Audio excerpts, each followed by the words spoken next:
बात होगी फ्रीबीज को लेकर सुप्रीम कोर्ट की अहम टिप्पणी की, कांग्रेस में हो रहे संगठनात्मक फेरबदल की, देखेंगे पीएम मोदी के अमेरिका दौरे को लेकर क्यों भड़क गए खड़गे, पीएमएलए कानून को लेकर सुप्रीम कोर्ट ने क्यों जताई नाराजगी, जानेंगे बांग्लादेश हिंसा पर यूएन की रिपोर्ट में हुए बड़े खुलासे को, और बुलेटिन के आखिर में देखेंगे जाने माने कार्टूनिस्ट इरफान की किस खबर पर पड़ी तिरछी नजर।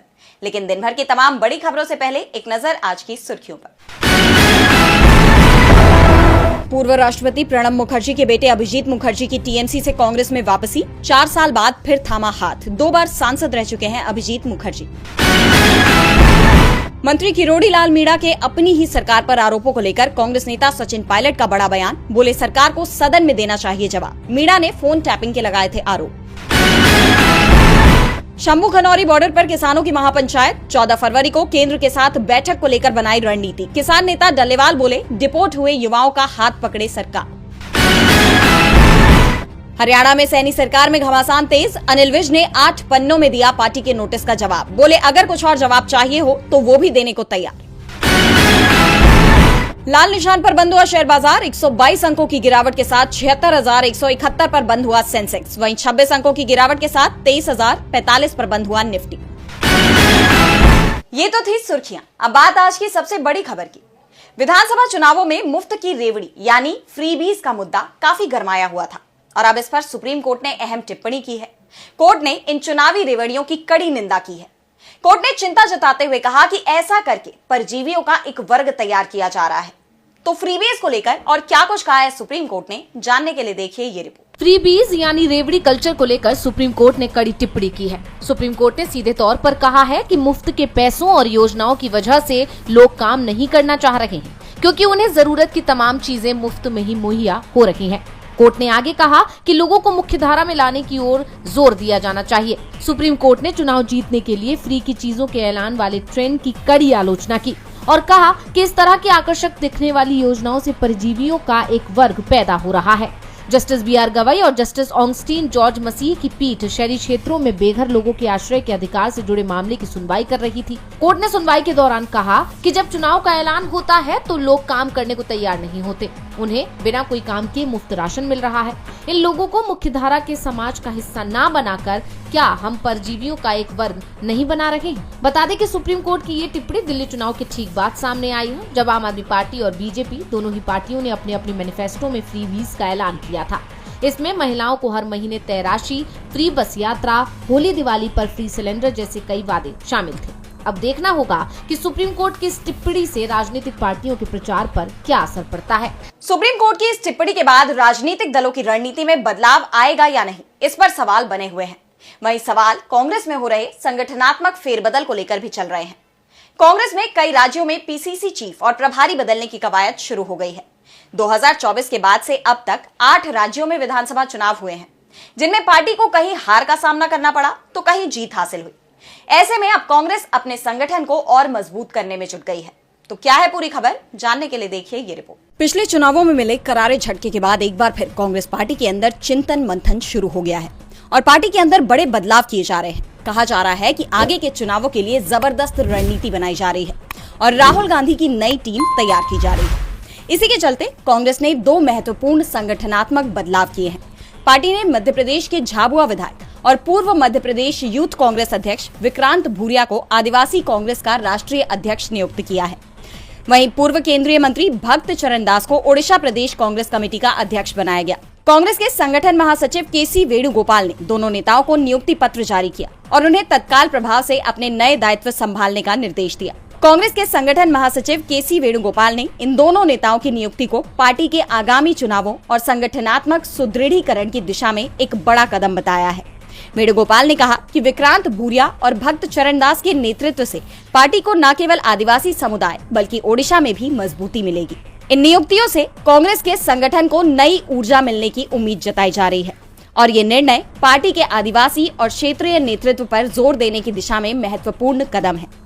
वहीं इस बदलाव की खबर आते ही बीजेपी खेमे में खलबली मच गई है और बीजेपी नेताओं की धड़कनें बढ़ गई हैं, क्योंकि जब जब पार्टी में चिंतन मंथन होता है, पार्टी अपनी खामियों पर काम करके और मजबूत होती है और इसका असर तुरंत ही चुनावों में दिखता है। ऐसे में अब राहुल गांधी की ये नई टीम क्या कमाल करेगी, ये देखने वाली बात होगी। कांग्रेस के इस कदम ने बीजेपी की टेंशन बढ़ा दी है। इस बीच पार्टी अध्यक्ष मल्लिकार्जुन खड़गे ने भी पीएम मोदी पर निशाना साधा है। अमेरिका से भारतीय प्रवासियों की जिस तरह से वापसी हुई, उसे लेकर विपक्ष लगातार मोदी सरकार पर हमलावर है। इन हालात में पीएम मोदी का अमेरिका दौरा सवालों से घिर गया है। कांग्रेस अध्यक्ष ने पीएम मोदी के इस दौरे में प्रवासियों का मुद्दा उठाने की बात कही है। तो और क्या कुछ कहा मल्लिकार्जुन खड़गे ने, जानने के लिए देखिए ये रिपोर्ट। प्रधानमंत्री नरेंद्र मोदी इस समय अमेरिका दौरे पर हैं और उनका ये दौरा सुर्खियों में बना हुआ है, जहां भारतीय अवैध प्रवासियों की अमेरिका से वापसी को लेकर विवाद छिड़ा हुआ है। विपक्ष इस मुद्दे को लेकर मोदी सरकार के रवैये पर सवाल उठा रहा है।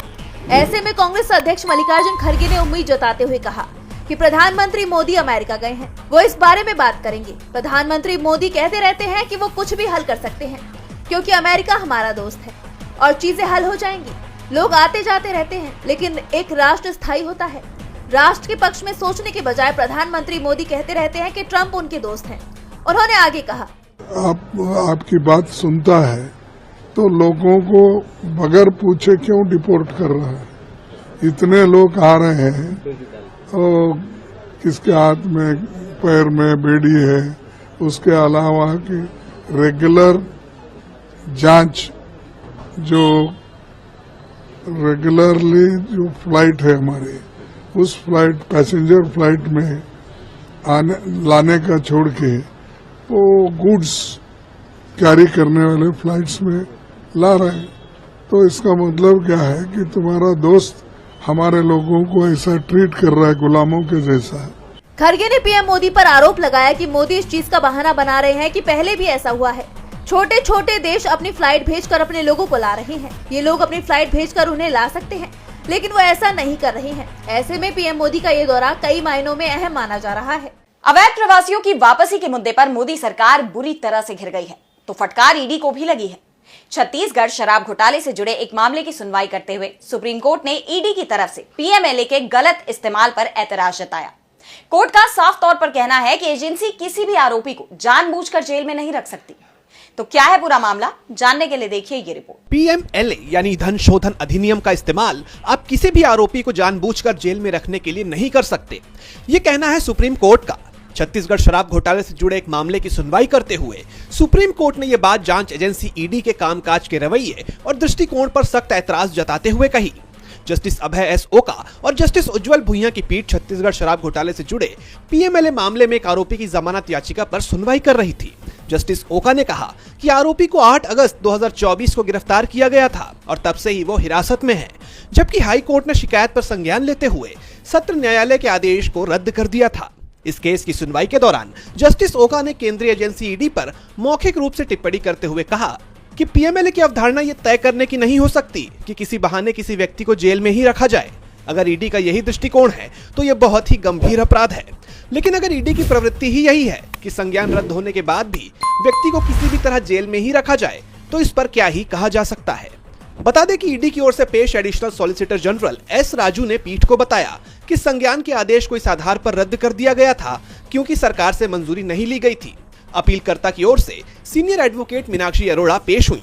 एडिशनल सॉलिसिटर जनरल की इस बात पर जस्टिस ओका ने कहा कि हम आपको किस तरह के संकेत दे रहे हैं ये भी तो समझिए।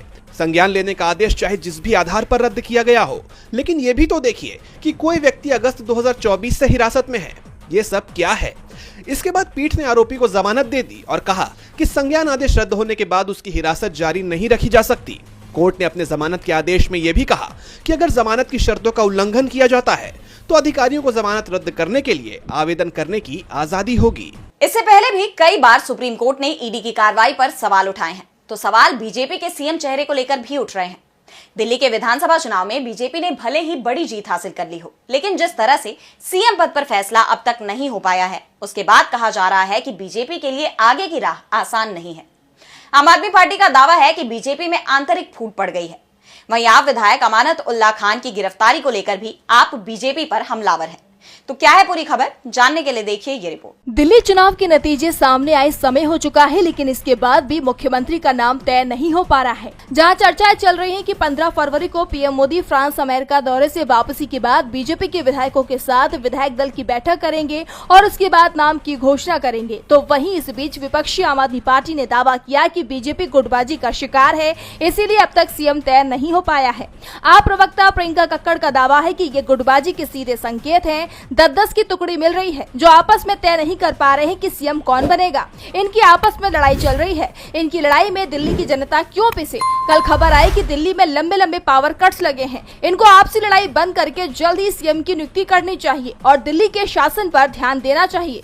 वहीं आप विधायक अमानतुल्लाह खान के मामले पर प्रियंका ने कहा, जिस आरोपी को पुलिस पकड़ने गई थी उसके बारे में बताया जा रहा है कि वो आरोपी बेल पर है। जब वो कागज पुलिस को दिखाए गए तो पुलिस ने हड़बड़ाहट में उल्टा विधायक के खिलाफ केस बनाने की कोशिश की। ये बीजेपी का पुराना पैटर्न रहा है कि वो अपनी एजेंसियों का दुरुपयोग करती है। पुलिस अगर सीरियस है तो उन्हें ये पता करना चाहिए कि अरविंद केजरीवाल पर किन लोगों ने पथराव किया था, वे कौन लोग थे, उनके खिलाफ जांच करे। ऐसे में देखा जाए तो बीजेपी दिल्ली में सरकार बनाते ही घिरती दिख रही है, क्योंकि एक तरफ सीएम फेस को लेकर बीजेपी के विधायकों में ही तनातनी देखने को मिल रही है, तो दूसरी तरफ विपक्ष के सवालों में बीजेपी फंस चुकी है। ऐसे में बीजेपी के लिए दिल्ली में सरकार चलाना चुनौतीपूर्ण होने वाला है। देखा जाए तो दिल्ली में बीजेपी हर मोर्चे पर घिरती जा रही है। वहीं जम्मू कश्मीर में भी आतंकवादी घटनाओं को लेकर मोदी सरकार नेशनल कॉन्फ्रेंस के निशाने पर आ गई है। केंद्र सरकार ये दावा करती रही है कि उसके शासन में जम्मू कश्मीर में आतंकवादी घटनाएं खत्म हो गई हैं, लेकिन अब उनके इस दावे की पोल खुल गई है। बीते ही दिन अखनूर सेक्टर में धमाके की खबर आई, जिसे लेकर नेशनल कॉन्फ्रेंस के अध्यक्ष फारूक अब्दुल्ला का बयान सामने आया है। उन्होंने मोदी सरकार पर हमला बोला है। तो क्या कुछ कहा फारूक अब्दुल्ला ने, जानने के लिए देखिए ये रिपोर्ट। जम्मू कश्मीर में बढ़ती आतंकवादी घटनाओं को लेकर नेशनल कॉन्फ्रेंस के अध्यक्ष फारूक अब्दुल्ला ने केंद्र सरकार पर हमला बोला है। उन्होंने कहा कि जम्मू कश्मीर का पूर्ण राज्य का दर्जा बहाल होने के बाद भी आतंकवाद खत्म नहीं होगा। पूर्ण राज्य के दर्जे का मामला कई सालों से लंबित है। फारूक अब्दुल्ला ने कहा कि भले ही राज्य का दर्जा बहाल हो जाए और हमें सब कुछ मिल जाए, लेकिन क्या लोगों को लगता है कि इससे यहाँ आतंकवाद खत्म हो जाएगा? जो लोग डंके की चोट पर बोलते थे आतंकवाद खत्म हो गया है, उनसे पूछिए कि आतंकवाद है या नहीं। उन्होंने आगे कहा कि कल ही हुए एक आईईडी विस्फोट में एक जवान शहीद हो गया। ये विस्फोटक कहां से आया? आसमान से तो नहीं आया। हमें जम्मू कश्मीर में सामान्य स्थिति बहाल करने के लिए लोगों की मदद की जरूरत है। अब समय आ गया है कि हमें यहाँ शांति स्थापित करनी चाहिए। यहाँ सिर्फ शांति से ही कुछ हो सकता है। हमारे बच्चे बच्चियां बेरोजगार हैं और सबसे बड़ा मसला यही है। हमारे स्कूलों की हालत देखिए, हमारे अस्पतालों की हालत देखिए। बता दें कि मोदी सरकार ने अगस्त 2019 में जम्मू कश्मीर का पूर्ण राज्य का दर्जा खत्म कर दिया था और इसे 2 भागों में बांट दिया था। तब से लगातार जम्मू कश्मीर को पूर्ण राज्य का दर्जा देने की मांग उठ रही है। इन घटनाओं ने मोदी सरकार की मुश्किलें बढ़ा दी हैं। तो आरोपों से बांग्लादेश की पूर्व पीएम शेख हसीना भी घिर गई हैं। बांग्लादेश में छात्रों के आंदोलन ने हसीना को देश छोड़ने पर मजबूर कर दिया और वो भारत आ गई, लेकिन बांग्लादेश में उनका विरोध जारी रहा। मोहम्मद यूनुस के नेतृत्व में बांग्लादेश की अंतरिम सरकार ने शेख हसीना को इस हिंसा का जिम्मेदार ठहराया और अब संयुक्त राष्ट्र ने भी इन आरोपों पर मुहर लगा दिया है। यूएन ने हिंसा के दौरान हुई घटनाओं के लिए शेख हसीना को जिम्मेदार बताया है। तो क्या है पूरा मामला, जानने के लिए देखिए ये रिपोर्ट। बांग्लादेश की अपदस्थ पीएम शेख हसीना की मुश्किलें बढ़ती नजर आ रही हैं। जहां बांग्लादेश में उनका विरोध थमने का नाम नहीं ले रहा, वहीं अब संयुक्त राष्ट्र ने भी उन पर लगे आरोपों पर सहमति जताई है। यूएन ने पिछले साल बांग्लादेश में विरोध प्रदर्शन के दौरान हुई हिंसा और जान जाने की घटनाओं के लिए शेख हसीना की सरकार को जिम्मेदार बताया है। यूएन ने कहा कि उसके पास ये मानने के लिए पर्याप्त आधार है कि देश में मानवता के खिलाफ जान लेने की घटना, यातना, कारावास और दूसरी अमानवीय कृत्य किए गए हैं। यूएन का ये बयान बांग्लादेश में पिछले साल जुलाई और 15 अगस्त के बीच हुई घटनाओं की मानवाधिकार जांचकर्ता की एक रिपोर्ट के आधार पर आया है। और हैरान करने वाली बात तो ये है कि इस रिपोर्ट में जान जाने वालों का आंकड़ा 1400 के आसपास मिला, जबकि बांग्लादेश के आधिकारिक आंकड़ों के मुताबिक केवल 834 लोगों की ही जान गई है। यूएन की रिपोर्ट में कहा गया है कि इस छात्र आंदोलन में महिलाओं को हिस्सा लेने से रोकने के लिए उनके शोषण की भी धमकी दी गई। इस रिपोर्ट में कहा गया कि ये हिंसा बांग्लादेश सरकार के देशव्यापी विरोध के बावजूद सत्ता पर काबिज रहने के लिए उनकी एक सोची समझी और सुनियोजित रणनीति थी। जांच में यह भी पाया गया कि शेख हसीना के नेतृत्व वाली सरकार, उनकी पार्टी अवामी लीग, बांग्लादेश की खुफिया और सुरक्षा एजेंसी भी इन हिंसक हमलों में कथित तौर पर शामिल थी। इस रिपोर्ट ने शेख हसीना की देश वापसी की संभावनाओं पर हमेशा के लिए ब्रेक लगा दिया है। आपको बता दें कि यूनो सरकार लगातार भारत से शेख हसीना के प्रत्यर्पण की मांग कर रही है। बांग्लादेश में हसीना के खिलाफ कई मुकदमे दर्ज किए गए हैं, लेकिन अब तक उनकी वापसी को लेकर तस्वीर साफ नहीं हो पाई है। और बुलेटिन के आखिर में देखेंगे जाने माने कार्टूनिस्ट इरफान की किस खबर पर पड़ी तिरछी नजर।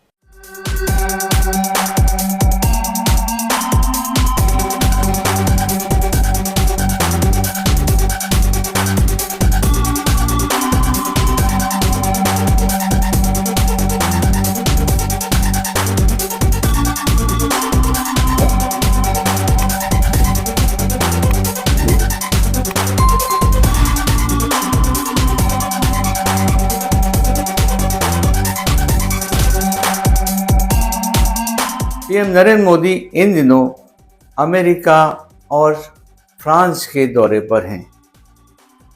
आज भाषण में उन्होंने कहा कि भारत आने का ये सही समय है, चौंकी नहीं। वो कुंभ में आने के लिए निमंत्रण नहीं दे रहे थे, बल्कि वे ये बता रहे थे कि भारत में 120 एयरपोर्ट हम बनाने जा रहे हैं। अब 120 एयरपोर्ट बनाने से किसको फायदा होगा ये तो बताने की ज़रूरत नहीं है, क्योंकि मैं जहाँ जहाँ रहूँगा तेरा साया साथ रहेगा।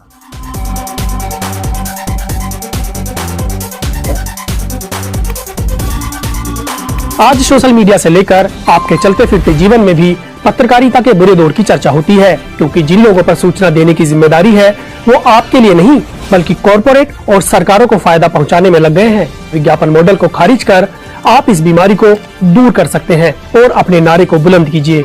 मेरे खर्च पर आजाद है खबरें।